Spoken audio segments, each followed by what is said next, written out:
mais de pertinho a Luísa. A Luísa é de Belo Horizonte, mas mora há muitos anos nos Estados Unidos. Está aqui agora no Brasil durante um tempo e vai falar para a gente sobre o Evangelho como proposta de vida. É uma proposta que a Luísa vem buscando há muitos anos, desde a adolescência. Começou lá na Igreja Católica e que veio aí, Espírito Santo, e hoje ela está aqui para trazer, né, essa proposta de vida de acordo com a doutrina. Luísa, deixa eu contar, tem uma água ali, você tem até 20 e 50. Tá jóia, muito obrigada. Deixa eu pegar aqui, caso eu precise de uma cola. Ai, boa noite, gente. Boa noite a todos vocês. É uma alegria muito grande para mim estar aqui hoje com vocês. Minha primeira vez na casa. E é uma alegria mesmo, viu? De verdade. Eu quero começar agradecendo a presença de todos vocês, o convite da Adriana, do Marcos, a oportunidade de estar aqui para falar de um tema que eu gosto muito. Sempre que eu sou convidada a falar do Evangelho, eu tenho uma alegria no coração, porque eu realmente gosto muito. Mas antes de tudo, eu peço com muita humildade, com muito carinho, que os amigos espirituais que acompanham essa casa, eles possam me ajudar para que eu consiga ser um canal, um instrumento mesmo, e que essa luz que vem do Evangelho possa passar por mim e possa chegar até vocês e tocar o coração de cada um de vocês. Então eu peço de coração que ao final da palestra, que vocês tenham o coração tocado, né, com essa mensagem tão linda da gente viver o Evangelho como proposta de vida. Bom, e quando a gente fala em Evangelho, talvez a primeira coisa que vem na cabeça de muita gente é um livro, ou uma história bonita, ou até aquele exemplar da Bíblia, que em muitas casas tem um exemplar da Bíblia, né, em cima da mesa, em cima da estante, aberta numa página específica, geralmente os Salmos, né? Mas não. O Evangelho, na sua essência, significa boa nova, boa notícia. É a boa notícia trazida por Jesus, que nos mostra que a vida tem um sentido maior, que o amor vence a morte. Jesus, né, no Evangelho de Jesus, ele nos mostra que o perdão é mais forte do que a vingança, que a esperança sempre renasce. E é isso, é uma boa notícia, uma boa nova, um Evangelho. E só que aqui, né, esse é o ponto, essa boa nova ou esse Evangelho, ele não foi feito para ficar guardado em páginas, nem para ser enfeite de estante, enfeite de mesa. Ele pode ser, mas não significa que foi feito para isso, porque o Evangelho não é um quadro bonito que fica na parede para a gente admirar, né, e comentar, uau, que lindo. Não, é um convite diário para a gente viver, para a gente, né, um convite para ser vivido aquilo. O Evangelho é guia, é um manual para a gente colocar em prática, né? Na minha época, quando eu aprendi a ler, eu ia para a escola, eu ganhava uma cartilha para eu poder seguir aquilo, para ir aprender. Então o Evangelho ele é isso, é uma cartilha, um roteiro, para a gente aceitar Jesus como modelo e guia. Modelo e guia, é isso que o Espiritismo fala. Mas o que é isso? Então vamos por partes. Primeiro, cabe lembrar o significado da palavra modelo. Modelo significa referência, exemplo, espelho. E quando o Espiritismo afirma que Jesus é o nosso modelo, ele está dizendo que ele é o ser humano mais perfeito que já passou pela Terra. E que representa de uma forma muito plena o ideal de comportamento, a moralidade e o amor que nós devemos buscar. Jesus é modelo porque ele viveu a caridade no seu grau mais puro. Ele viveu a humildade sem ostentação, o perdão sem limites, a fé sem vacilar. Jesus viveu o amor sem impor condições. Então, olhar para Jesus como modelo é olhar para o ideal que devemos tentar alcançar. mesmo que ainda estejamos distante da perfeição, porque todos nós estamos distantes ainda. Então, e guia? Jesus é modelo e guia, mas o que significa ser guia? Guia significa aquele que conduz, que orienta, que mostra o caminho. Vou dar um exemplo aqui, ó. Eu tenho uma vontade muito grande de conhecer Jerusalém. Só para dar um exemplo, tá? Eu não conheço. Tenho uma vontade muito grande. Só que quando eu for para Jerusalém, se um dia eu conseguir, e se eu tiver condições, eu gostaria de contratar um guia. Para eu chegar lá e a pessoa me orientar, vai por aqui, que você vai conhecer esse lugar, que você vai chegar nesse caminho, não é isso? Vou conhecer um guia. Agora, será que se eu for procurar na internet, por exemplo, se eu encontrasse um cartaz assim, não conheço, nunca fui, mas eu já li e eu sei te dar referências. Será que seria essa pessoa que eu contrataria se eu tivesse condições? Se vocês estiverem em lugar diferente aí, cada um tem o seu lugar para conhecer. Se você for nessa cidade que você deseja muito e for contratar um guia, vocês vão contratar uma pessoa que nunca foi, que não conhece? Normalmente a gente pega alguém que conhece, alguém que já foi. E Jesus é esse guia. Por quê? Porque ele já foi, ele já esteve lá e ele foi o único. Jesus é o único guia, é a única pessoa. O restante, todas as pessoas, são apenas aqueles que estudaram, que leram, que sabem o caminho e estão aqui falando. Mas o único guia da humanidade, o único, é Jesus, porque ele foi o único que sabe o caminho. O restante são palestrantes, são seres humanos, eu estou aqui como um, mas nunca estive lá.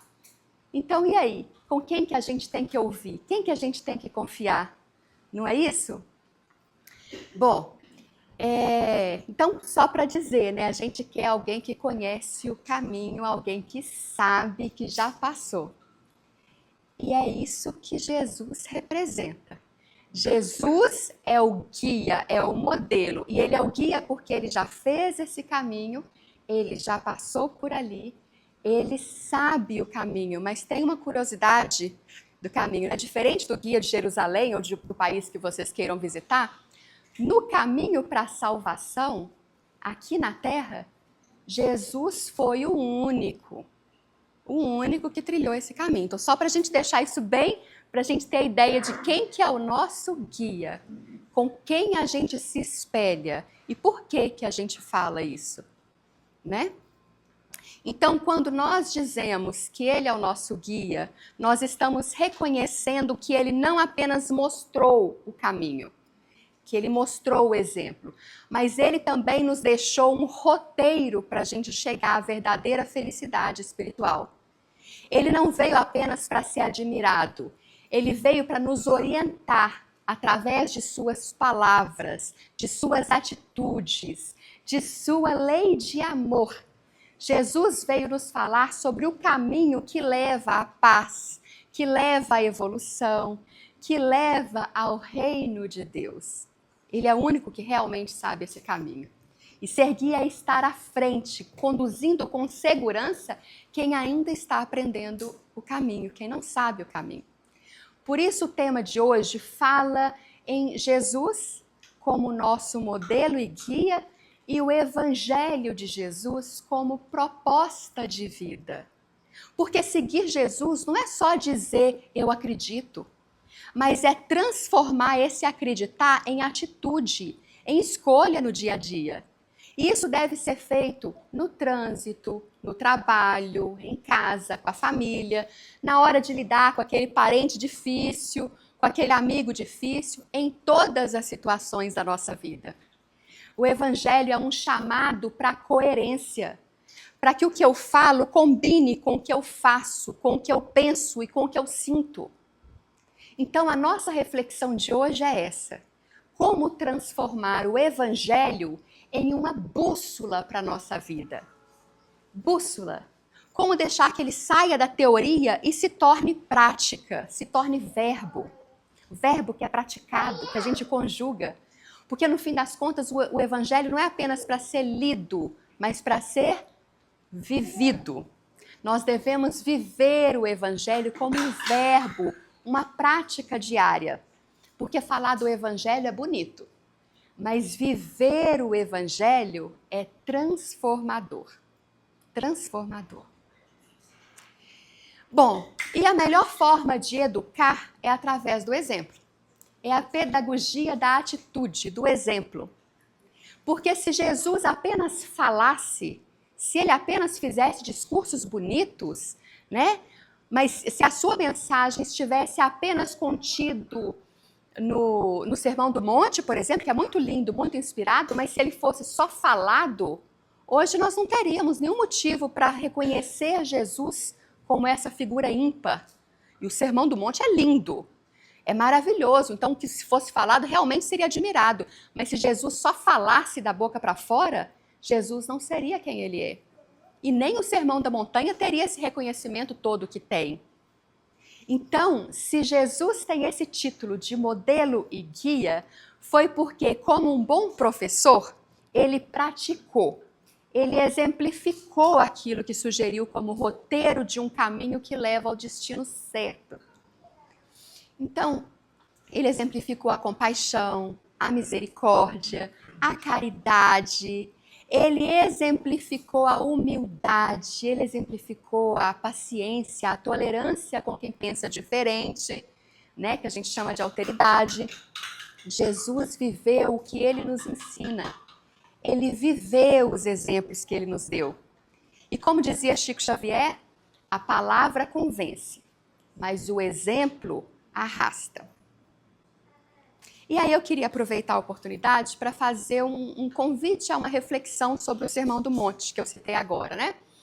Sabe, entre tantas falas de Jesus, tem uma que sempre me tocava bastante, e quase ninguém fala dessa frase.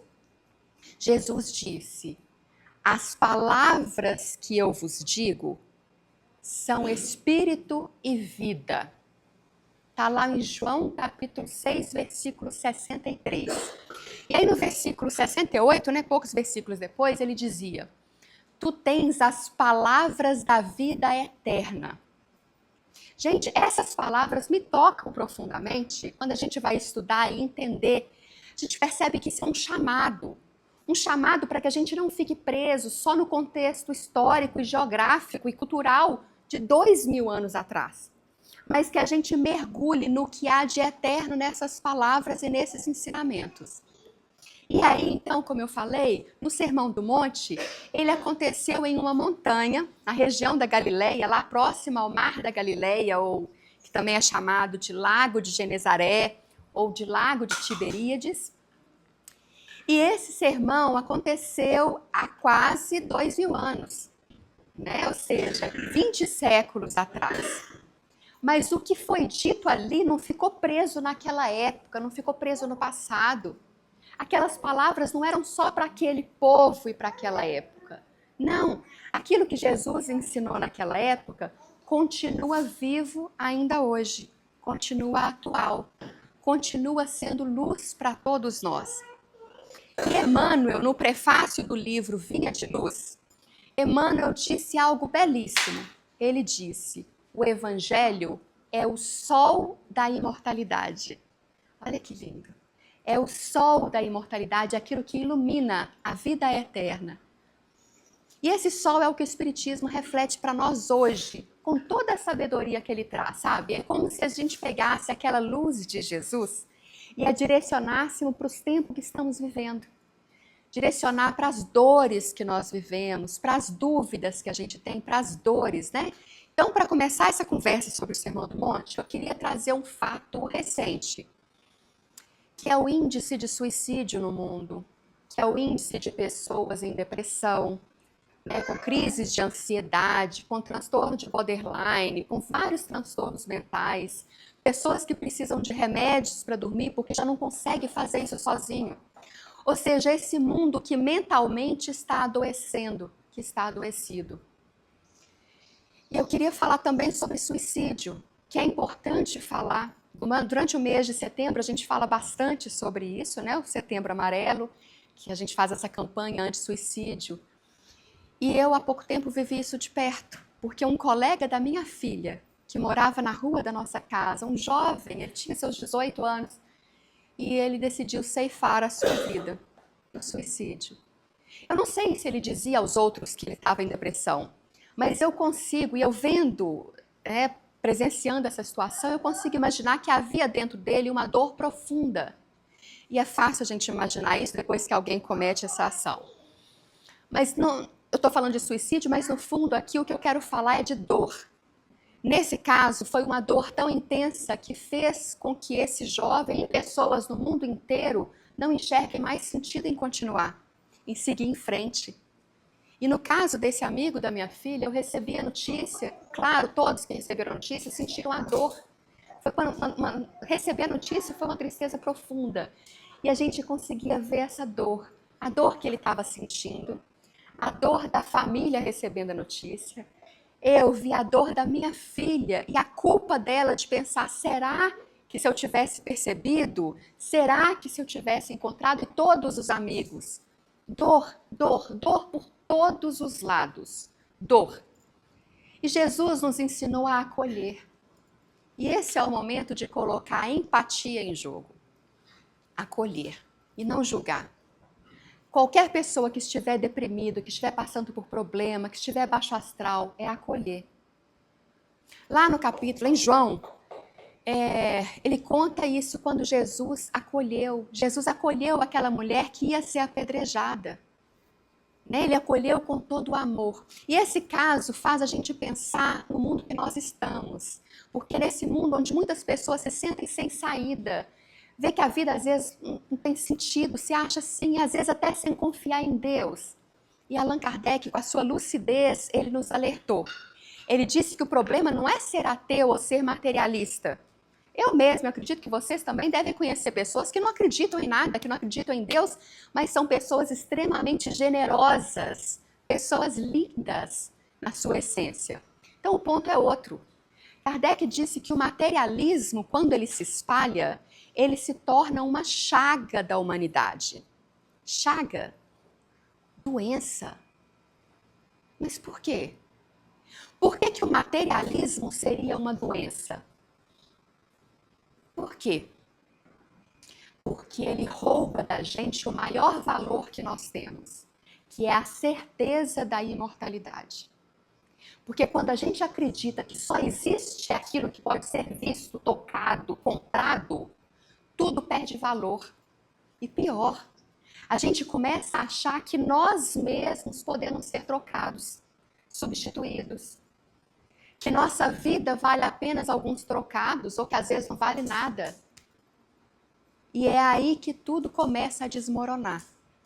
Porque se a gente começa a sentir isso, a gente começa a ter certeza, já não é só achar, mas começa a achar que ninguém gosta da gente.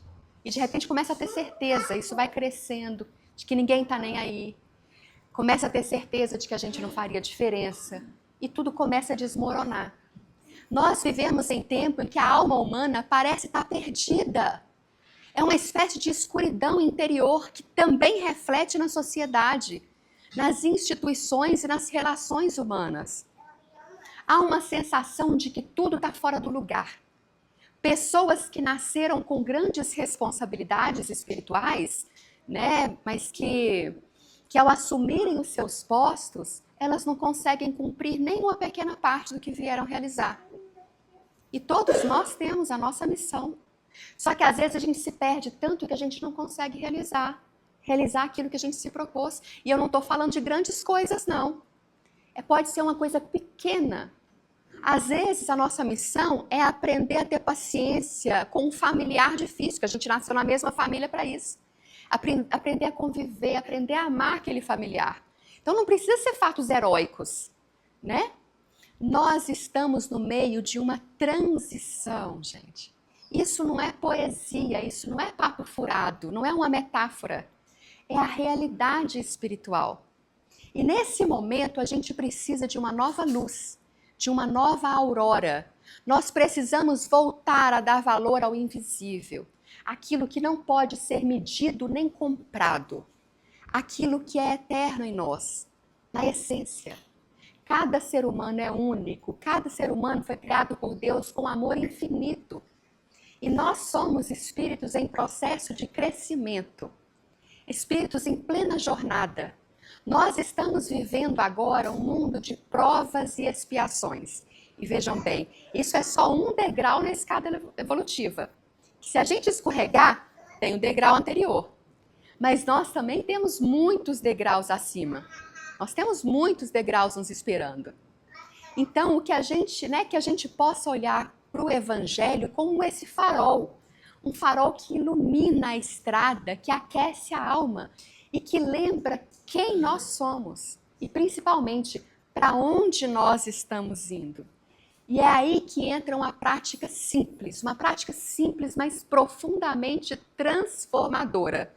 O Evangelho no lar. A gente precisa parar de tratar o Evangelho como se fosse só um livrinho de orações, sabe? Aquele livrinho que a gente abre rapidinho, lê 1, 2 páginas, fala um pouquinho e segue a vida. Claro que a gente pode orar, né? Deve orar. Mas o problema é achar que o Evangelho foi feito só para isso. Quantas vezes a gente vive essa contradição? A gente faz o Evangelho no lar, fecha o livro, sai todo achando que está elevado, entra no carro, vai para o trânsito, de repente alguém corta a gente no trânsito e pronto. Acabou todo o ensinamento do Evangelho. Perdeu, sumiu da nossa cabeça. E aí depois, de repente a gente pega o telefone, vai responder uma mensagem no WhatsApp, no grupo, alguém toca alguma coisa de política e pronto. Perdemos a paciência. Então a gente vai organizar um evento, e em vez de ser uma coisa voltada para a caridade, por exemplo, tem discussão, tem julgamento, tem briga. A gente vai reunir a família e ao invés de união, tem fofoca, tem maledicência, tem briga. Então é como se a gente tivesse reduzido o Evangelho a um objeto.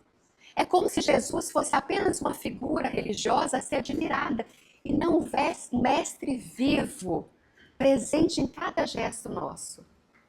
Jesus deve ser tratado como um verbo, aquele verbo que a gente conjuga. A gente tem que praticar os seus ensinamentos, ler, estudar, absorver o conteúdo, refletir sobre os ensinamentos e praticar os exemplos. Praticar. E Emmanuel nos alertava sobre isso, porque Emmanuel dizia que o Evangelho não é um livro de orações, ele é um roteiro de vida. Roteiro de vida. É diretriz para tudo, desde a maneira como a gente trata alguém na fila do mercado, por exemplo, até como a gente conduz a empresa, a equipe de trabalho, ou como a gente administra o lar. E aí a gente pensa que o problema é a falta de Deus. Tem gente que pensa que o problema no mundo é a falta de Deus, mas nem sempre. O problema real é a falta do entendimento de Deus. Falta do entendimento de Deus. Porque, gente, tem muita gente que acredita em Deus, mas vamos olhar para os noticiários na TV. Vamos, ligar a televisão e ver quantas atrocidades são cometidas em nome de Deus. Vai falar que eles não acreditam em Deus? Eles acreditam, mas eles não entenderam a essência, a bondade, o significado de fraternidade. Porque é o seguinte, se nós chamamos Deus de Pai e nós acreditamos e eles acreditam, então se nós acreditamos que Deus é o nosso Pai, a gente também tem que acreditar que o outro é nosso irmão. E se o outro é nosso irmão, aí a gente entende então o conceito de fraternidade. E vive a fraternidade sem restrições, sem condições. Sabe? Esse é meu irmão, mas aquele não. Aquele ali, a pele dele é diferente da minha, a orientação sexual é diferente da minha, torce para um time diferente, vota no político diferente, então ele começa a ter condições, a ter restrições. Não. Então, a gente tem que entender que se é Deus Pai, Ele é Pai de todos. Se nós somos filhos, nós somos todos irmãos. E acreditar e ser condizente com isso que a gente está acreditando. Então, a gente tem que entender também Jesus. Porque tem muita gente que segue, que diz que acredita, que segue Jesus, mas não entende os seus ensinamentos. Não pratica os ensinamentos. E quer uma prova disso?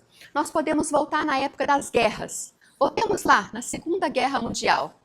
Então, se a gente voltar na Segunda Guerra Mundial, né, os países que estavam presentes, ou tudo que estava envolvendo a Segunda Guerra, a gente pode ver o seguinte: quem estava no centro da Segunda Guerra Mundial, na maior parte, eram nações cristãs.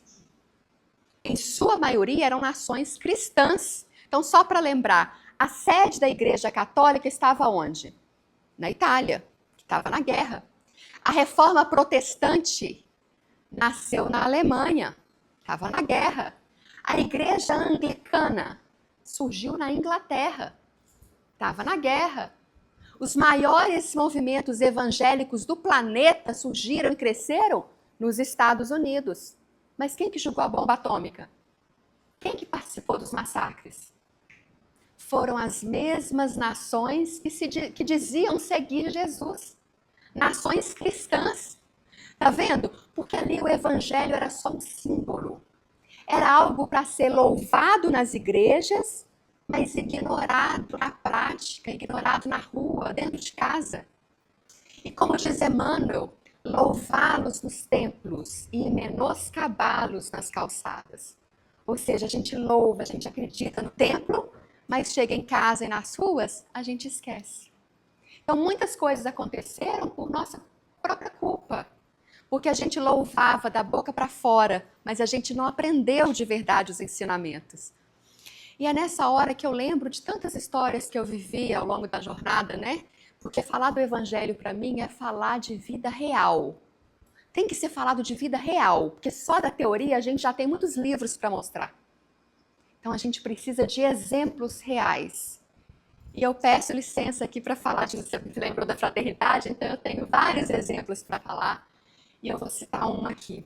Eu sou voluntária da Fraternidade Sem Fronteiras. Eu já participei de algumas viagens voluntárias à África. E foi ali, ou foi lá na África, que o evangelho, eu vi ele deixando de ser uma palavra para ele se tornar prática viva nas minhas lembranças.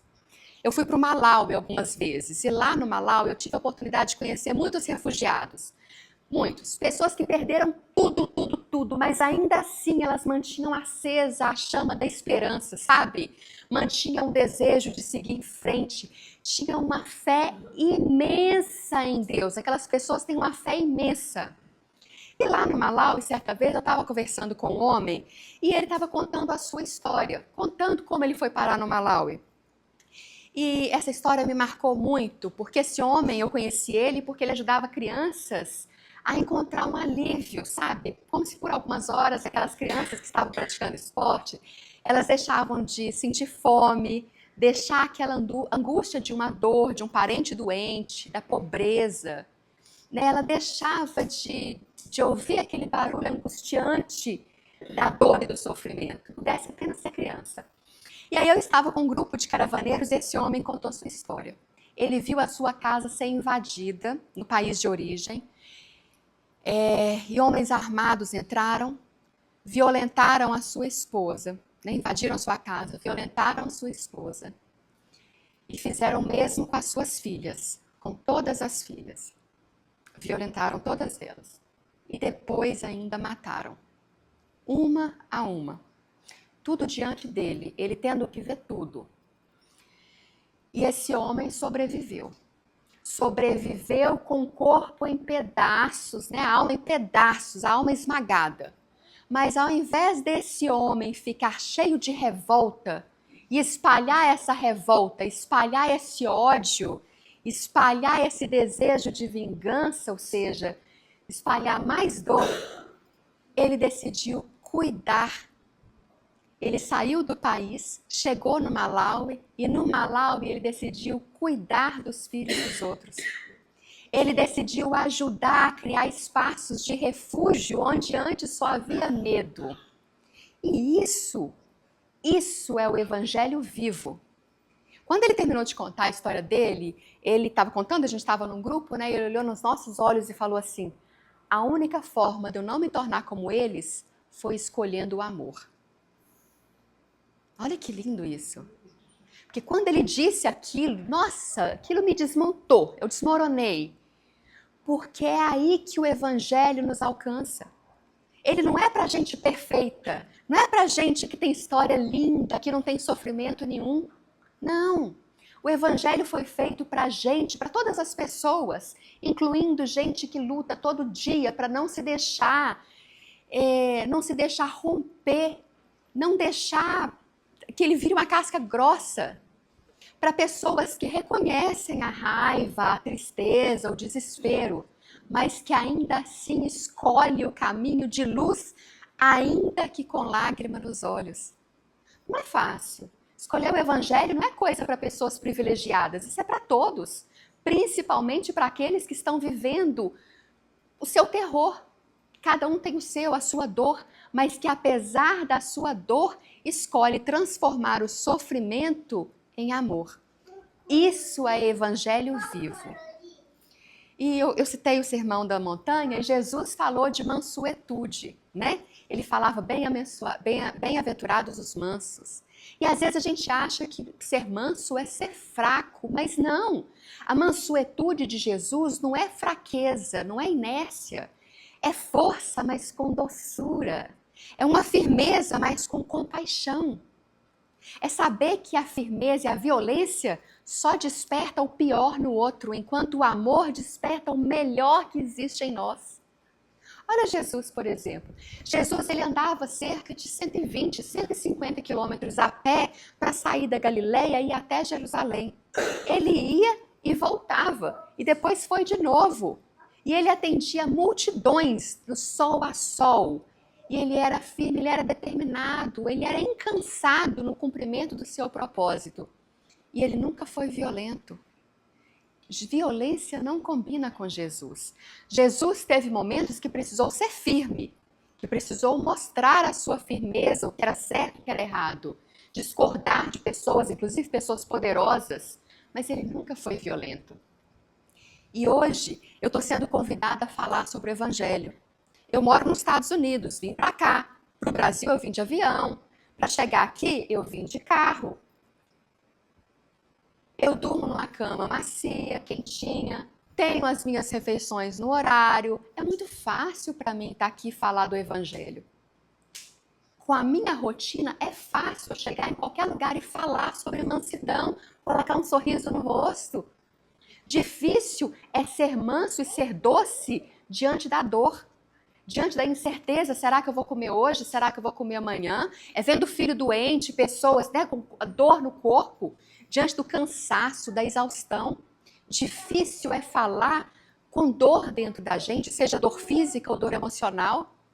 Então, assim, quer ser manso, só falar? Vou mandar os 150 quilômetros igual Jesus andava. Isso vale para mim, né? Vamos fazer o que ele fazia, porque é muito fácil a gente só falar, mas não agir. Então, que a gente ande os 150 quilômetros, metaforicamente falando, tá, gente?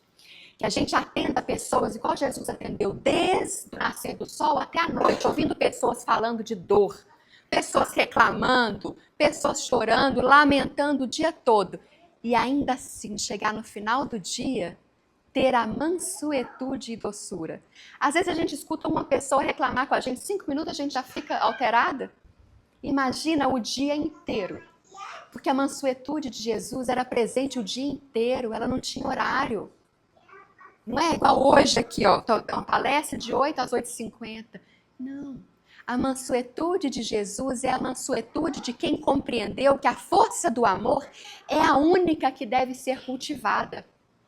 A violência apenas desperta mais violência. E esse é o único poder que a violência tem, de acordar os demônios que existem dentro dos outros, dentro de cada um de nós. Porque toda vez que a gente começa a ficar violento, a gente desperta o pior em nós e também o pior no outro. O pior. Então a mansuetude é isso.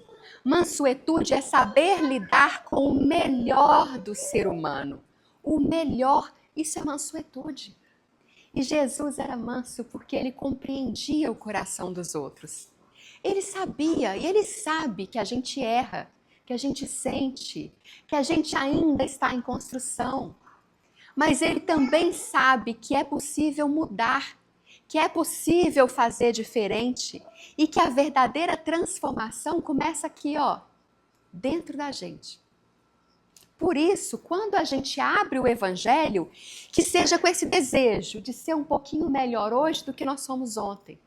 Que o evangelho no lar não seja um ritual, mas um encontro. Um reencontro com o que há de mais puro em nós. Que ele transforme o jeito como a gente fala, como a gente escuta, como a gente serve. Que ele transforme o jeito como a gente ama. Porque o planeta inteiro, ele é como se fosse um templo. A Terra inteira é como se fosse um altar. E o Evangelho é essa ponte entre o divino e o humano. É o que nos liga ao divino. Ele é o caminho, ele é a verdade, ele é a luz, ele é a vida. Jesus é o caminho, a verdade e a vida. E se a gente tropeçar, porque sim, a gente é humano, a gente tropeça, mas que a gente levante com mais humildade, com mais empatia, com mais coragem de recomeçar. O evangelho não é para ser admirado à distância, ele é para ser vivido de perto, dentro de casa, dentro do carro, no trânsito, na escola, no trabalho, no silêncio das nossas escolhas individuais. Ele não foi feito para nos separar do mundo, mas para nos ensinar a transformá-lo. E isso começando por nós. É por isso que quando voltamos no Evangelho, a gente se depara com a história da mulher acusada de adultério, a gente percebe a presença imensa de Jesus. Porque Jesus não se afastou. Ele ouviu a história, ele não se colocou acima. Ele se abaixou. Ele abaixou o seu corpo, ele abaixou o seu olhar. Ele estava abaixado e permaneceu em silêncio. Porque o Evangelho de perto é assim. Ele se curva diante da dor do outro. Ele não aponta o dedo, ele acolhe, ele espera, ele ensina com exemplo. E aí, quando trouxeram aquela mulher, as pessoas do lado queriam um espetáculo, né? Queriam ver Jesus reagir, Jesus julgar a pessoa, às vezes até falar alguma coisa que poderia ser interpretada como um descumprimento da lei. Era uma grande cilada aquilo, mas Jesus não respondeu com o que as pessoas esperavam dele. Ele respondeu com o que as pessoas precisavam. E Jesus disse: quem dentre vós estiver sem pecados, que atire a primeira pedra. E essa frase mudou a história da humanidade também. Porque quem é puro não apedreja. Quem tem consciência do próprio caminho, das próprias quedas, das vezes em que precisou de perdão, quem tem essa consciência não tem coragem de levantar a mão contra ninguém. Quem já sentiu dor, aprende a não causar a dor no outro. Quem tem Jesus no coração e já foi apedrejado, não carrega pedra no bolso. Eu vou repetir. Quem tem Jesus, né? Quem já aprendeu a lição, quem foi apedrejado, não carrega pedra no bolso. Eu vou citar o exemplo aqui de Estevão, de Paulo e Estevão, né? Estevão, que foi mártir do cristianismo, ele teve uma morte violenta. E mesmo diante da morte, Estevão pediu perdão pelos que atacavam ele. Ele que estava sofrendo pediu perdão pelo outro. E se hoje alguém chegasse e falasse assim: Estevão, estão aqui umas pedras, atira a pedra em quem atirou em você. Será que Estevão atiraria? Eu acredito que não, tenho certeza. Eu acho até que ele diria assim: meu filho, você já sentiu alguém atravessar alguma pedra atravessar a sua carne? Você já sentiu a sua pele, a sua carne viva, os ossos quebrados? Você já sentiu a dor de ser dilacerado? E é isso, gente. Quem já foi apedrejado não carrega pedra nos outros, porque a dor ensina, mas quem aprende a lição, e isso aqui é essencial, quem aprende a lição e está ligado ao amor, ao evangelho, não atira pedra nos outros. Quem sofreu não quer o sofrimento do outro. Só que às vezes a gente não entende e a gente quer vingança, a gente quer a raiva. E a vingança é algo tão cruel, que a gente se compromete muito mais. Por exemplo, se uma pessoa bater na gente e quebrar um dente, se a gente está com raiva e quer vingar, o desejo é chegar na hora e quebrar a boca toda. ou quebrar 5 dentes, quebrar vários dentes. Então, olha só o karma. Se uma pessoa quebrou um dente nosso, e depois a gente bate, quebra 5, 10, 20, olha a responsabilidade espiritual nossa. Olha o karma, olha o que a gente está trazendo para a gente depois. Isso acontece porque a gente não aprendeu a lição, que a gente não aprendeu o evangelho. Porque a dor ensina, e quem aprende a lição não deseja a dor do outro. E a lei divina é assim, ela não é punitiva, ela é educativa. Aquilo que fazemos os outros sentirem, um dia nós sentiremos também, mas não como castigo, mas como aprendizado. É a lei do retorno que ensina, que transforma, que amadurece. E é por isso que o evangelho é esse cinzel, sabe? Que ele vai lapidando as nossas arestas. Ele vai tirando as peças, as pedras que ainda carregamos no coração. As pedras da crítica, do orgulho, da intolerância, da pressa de julgar o outro. E talvez como aquela mulher que ia ser apedrejada, a gente também esteja esperando ser repreendida por Deus. E aí Jesus se aproxima, olha para a gente e diz, eu também não te condeno. Vá e não pequeis mais. Olha, gente, essa não é uma frase de acusação. Essa é uma frase de esperança. Que como se dissesse assim, você pode recomeçar. Vá, você pode recomeçar. Você é mais do que o seu erro. Você não precisa deixar se definir pelo que passou, porque tem algo novo te esperando. Isso começa agora. E o mais bonito, pela primeira vez, aquela mulher, ela tem diante dela alguém que não quer nada em troca, que não queria nada dela, alguém que não exigiu, que não abusou, que não julgou, que não cobrou. Ela tem diante dela o homem que a viu como ninguém a viu antes, como um espírito eterno, uma filha de Deus, digna de respeito, de amor, de ternura, digna de valor. E isso é o evangelho vivido. É quando a gente olha para o outro e não vê o erro, mas vê a possibilidade, vê o potencial do bem, vê a centelha divina, vê a história que ainda pode ser escrita. E esse é o Cristo que segue governando a terra. Esse é o modelo e guia, não pela força, mas pela mansuetude, pela paciência, pela doçura. Não é pelo domínio, é pela paciência. E se a gente quiser segui-lo, não é dizendo o nome, tatuando no braço, não é isso. Mas é refletindo a luz de Jesus do jeito que a gente age, refletindo no jeito como a gente cuida, no jeito como a gente ama. É refletindo a luz de Jesus nas nossas ações. E quando a gente ama com esse amor que não exige, que não julga, que não mede, quando a gente ama dessa forma, a gente começa a viver a verdade de Jesus.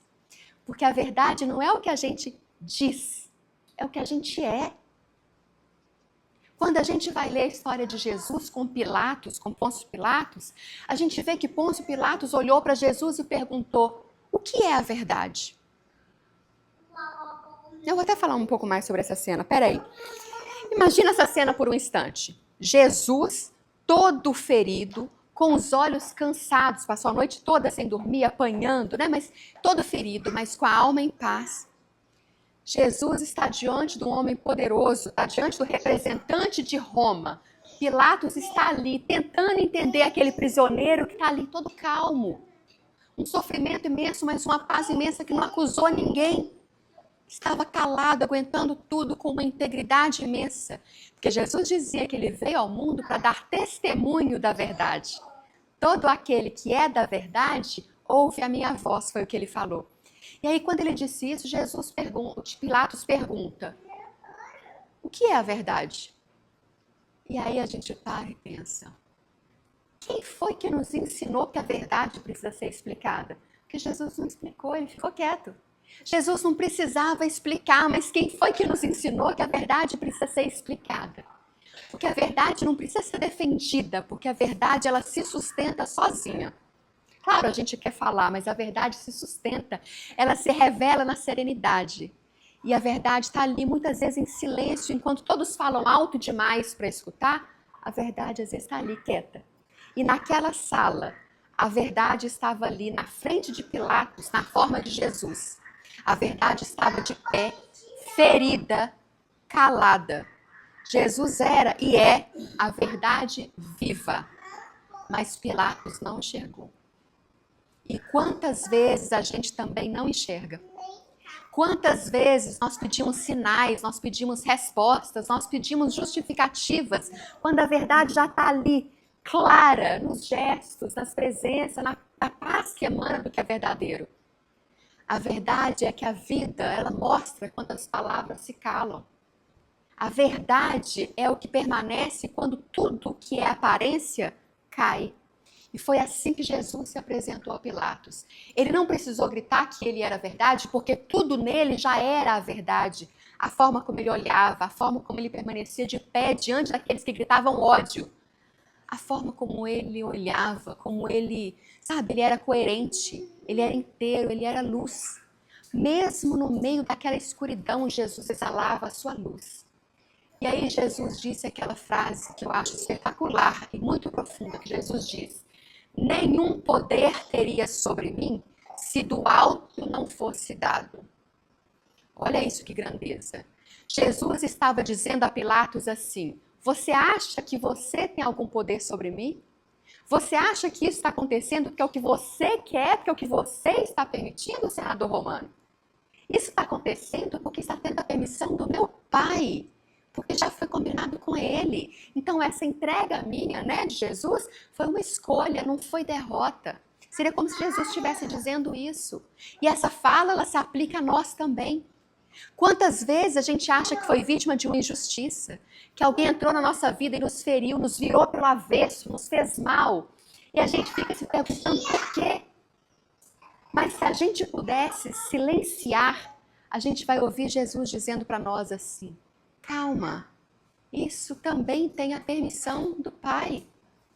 Isso faz parte do seu caminho, do seu processo de aprendizado. Sabe por quê? Porque a dor só entra quando há uma brecha. E essa brecha, muitas vezes, é fruto de escolha que nós fizemos lá atrás. E que agora estão sendo tratadas, estão sendo lapidadas. E assim a gente vai eliminando as fragilidades do nosso destino.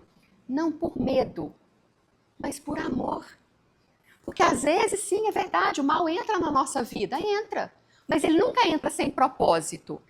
E quando a gente acolhe, quando a gente compreende, esse mal deixa de ser maldição e vira bênção. Isso é o evangelho sendo vivido na prática. É olhar para o sofrimento e enxergar sentido. É abraçar a dor como professora. É deixar o orgulho derreter o calor da humildade, sabe? No calor da humildade. Por isso, mesmo quando a vida parecer injusta ou quando alguém te ferir profundamente, respira.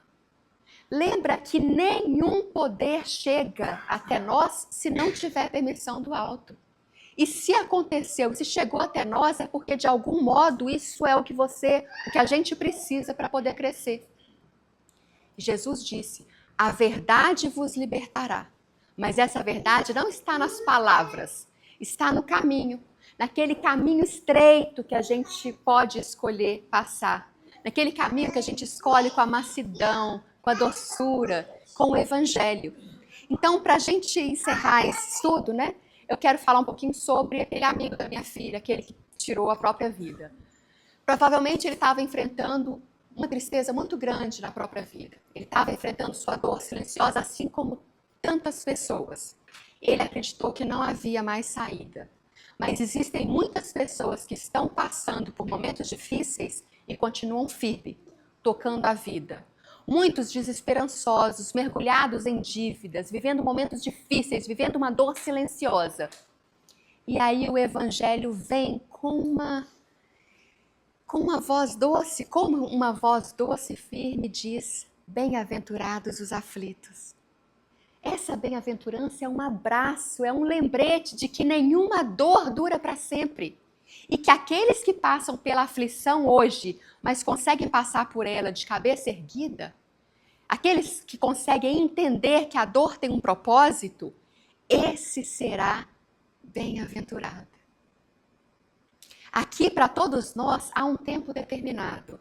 Todo mundo que está aqui, um dia vai desencarnar. Todo mundo tem a senha, só que a senha ela é caótica, ela não está na ordem. Mas todo mundo. Mas isso significa uma coisa importante, que toda aflição tem prazo de validade. Tudo que a gente vive aqui, os conflitos, as perdas, as provações, tudo isso vai passar. Mas tem algo que não passa. As claridades que ficam na alma da gente quando a gente atravessa a dor com dignidade, com fé, com resignação. Você me dá mais 3 minutinhos só para eu terminar? Assim, só rapidinho. No máximo 3 minutinhos. Então, quando a gente atravessa a dor com dignidade, porque a dor por si só, ela não transforma ninguém. Tem gente que passa por uma expiação e sai pior, sai mais amargo, mais revoltado, mais pessimista. E o curioso é que essa pessoa continua, às vezes, contando essa mesma dor 10, 30, 40 anos depois, como se a dor ainda estivesse lá, que às vezes a dor ainda está lá dentro. Mas a alma que aprende com a dor, que se deixa tocar por ela, ela sai diferente. Ela sai mais leve, ela sai mais humana, mais sensível. Ela olha para trás e diz, foi difícil. Eu quase não aguentei, mas eu estou aqui, mais forte, com mais luz. A dor bem compreendida, ela nos tira da superficialidade. Ela nos cura da arrogância. Ela nos limpa do egoísmo. E é isso. É a dor que, bem vivida, nos torna mais compreensivos, mais respeitosos com o outro, mais presentes com quem sofre, mais verdadeiros na nossa caridade. Aliás, a gente só entende o valor real da caridade o dia que a gente precisa dela. Enquanto a gente está fazendo, ela ainda está só num estágio, um estágio de aprendizado. Mas o dia que a vida nos coloca de joelho e alguém estende a mão para a gente levantar, é naquele dia que a gente entende o que é caridade de verdade, o que é ajuda de verdade. E por isso Jesus disse, bem-aventurados os aflitos, bem-aventurados os que sofrem, porque os aflitos são aqueles que ao atravessar a luz escura, ele descobre a luz que brilha dentro dele. E com essa luz ele começa a enxergar o outro, começa a acolher o outro, começa a amar como Jesus amou. As bem-aventuranças, todos os exemplos que estão no Novo Testamento, que estão no Evangelho, eles são como um antídoto para a nossa sociedade, para a nossa angústia, para o nosso ego ferido. O Evangelho, ele é o caminho para a felicidade conjugal, para a saúde emocional, para a paz dentro de casa, para relações com filhos, com pessoas difíceis, para a paz da alma. O Evangelho não pede que a gente se ajoelhe, ele pede que a gente desperte. E então, para terminar, que a gente leve daqui um compromisso silencioso, o de viver o Evangelho com mais verdade, de viver o Evangelho como um compromisso, como um propósito para a nossa vida. Viver o Evangelho com mais presença, com mais compaixão. Que a dor nos torne mais humanos e não mais duros. Que a caridade seja mais do que um gesto bonito, que ela seja um reflexo da nossa alma. E que a luz de Jesus, essa luz que nunca se apaga, que ela continue nos guiando, mesmo quando tudo ao nosso redor parece escuro. Muito obrigada por estarem aqui, por ouvirem com o coração e por permitirem que o Evangelho toque vocês. Que a paz de Jesus nos acompanhe hoje e sempre. Muito obrigada. Boa noite. A gente te agradece.